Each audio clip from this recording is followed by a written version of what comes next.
أي مجتمع مش بيتطور كده بالصدفة. لأ، الموضوع وراه خطوات مدروسة ومجهود كبير.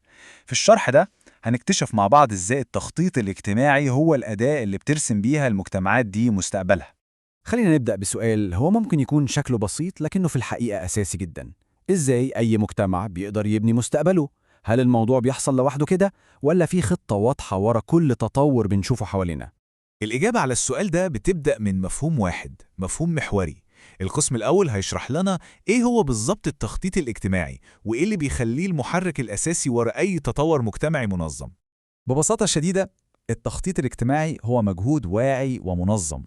يعني مش مجرد رد فعل للمشاكل لما تحصل، لأ، دي عملية استباقية بتحاول تدير المستقبل وتوجه المجتمع لوضع أحسن. والأهم من كل ده إنها مش عملية عشوائية أبداً، دي أسلوب علمي ليه خطواته وأساسه. هدفه ياخد المجتمع من النقطة ألف ويوصله للنقطة ب اللي مخطط ليها. طيب جميل، عرفنا يعني ايه تخطيط. بس أي خطة في الدنيا بتبدأ منين؟ نقطة الانطلاق دايما هي إننا نفهم المشكلة صح، وده اللي بينقلنا للقسم التاني والأول مرحلة حقيقية في أي تخطيط: تقدير الاحتياجات. وهنا بقى لازم نفرق بين حاجتين مهمين جدا. في فرق كبير بين تحديد الحاجة وتقدير الحاجة. تحديد الحاجة ده ممكن يكون مجرد إننا نقول يا جماعة إحنا محتاجين مدرسة في الحي ده، دي خطوة أولية. لكن تقدير الحاجة ده تحليل أعمق بكتير، معناه إننا ندرس الفجوة بين الوضع الحالي والوضع اللي المفروض نكون فيه. يعني كام طالب محتاج مكان، والمدرسة دي محتاجة كام فصل، وإيه مواصفاتها. التقدير عملية مستمرة وبتحتاج خبرة عشان تحلل الفجوة دي بشكل علمي. عملية التقدير دي مش بتتعمل كده وخلاص، دي ليها رحلة منطقية من 5 خطوات. بنبدأ بالإعداد، نجهز مصادرنا من ناس أو ورق. بعدها نجمع البيانات دي ونتأكد إنها سليمة. نيجي بقى للخطوة المهمة وهي وزن البيانات، يعني نشوف إيه الأهم وإيه اللي يستنى، وده بمساعدة الخبراء. بعد كده نحلل كل ده عشان نفهم الأسباب ونقترح حلول. وفي الآخر خالص كل ده بيترجم لخطة عمل وتدخل على أرض الواقع. تمام، فهمنا المشكلة وعرفنا حجمها. دلوقتي يجي السؤال الأهم، هنحلها إزاي؟ إيه الفلسفة أو الطريقة اللي هنمشي عليها؟ وده بيوصلنا للقسم الثالث، اختيار النهج الصح من بين نماذج التخطيط المختلفة. ممكن نتخيل التخطيط ده زي ما نكون بنبني بيت. هل الأفضل نجيب مهندس خبير يقرر كل حاجة بنفسه من فوق لتحت؟ ولا الأفضل إن صاحب البيت نفسه يشارك في كل تفصيلة صغيرة وكبيرة عشان البيت في الآخر يطلع على مزاجه؟ التشبيه البسيط ده بيوضح بالظبط الفلسفتين الأساسيتين في عالم التخطيط الاجتماعي. النهج التحليلي هو ده المهندس الخبير. القرارات بتيجي من فوق لتحت بشكل مركزي، والهدف دايما بيكون تغيير جذري وشامل، وغالبا ده بنشوفه في النظم الاشتراكية. على الناحية التانية النهج التفاعلي هو صاحب البيت. ده بيعتمد على المشاركة من الناس من تحت لفوق، والهدف هو عمل تعديلات بسيطة وتدريجية، وده بيكون منتشر أكتر في النظم الرأسمالية. ودلوقتي بنوصل لواحدة من أصعب المراحل في التخطيط كله، لحظة الحقيقة.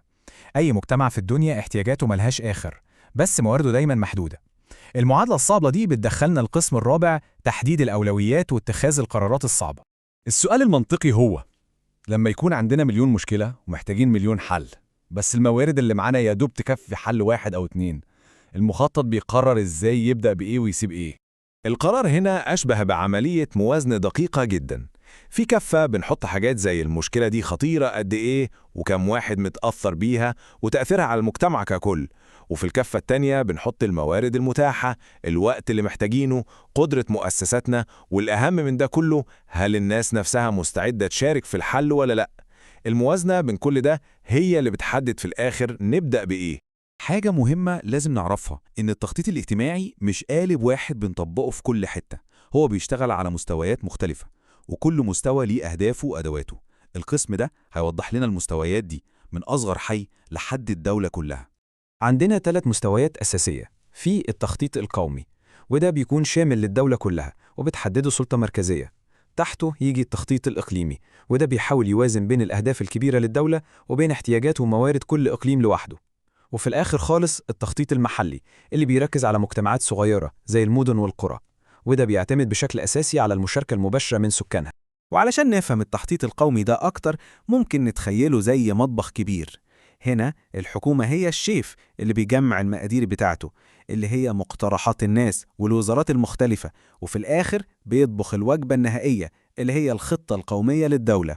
طيب، بعد ما مشينا في كل المراحل والنماذج والمستويات دي، لازم نرجع للجوهر. القسم الأخير بيجاوب على سؤال مهم جدا: هو ليه كل ده يهمنا أصلا؟ إيه الهدف النهائي من القصة دي كلها؟ الإجابة كلها بتتلخص في الجملة دي: الهدف المشترك لكل أنواع التخطيط مهما اختلفت أشكاله هو حاجة واحدة بس: نقل المجتمع من وضع هو فيه لوضع تاني أحسن منه. دي هي المهمة والغاية النهائية.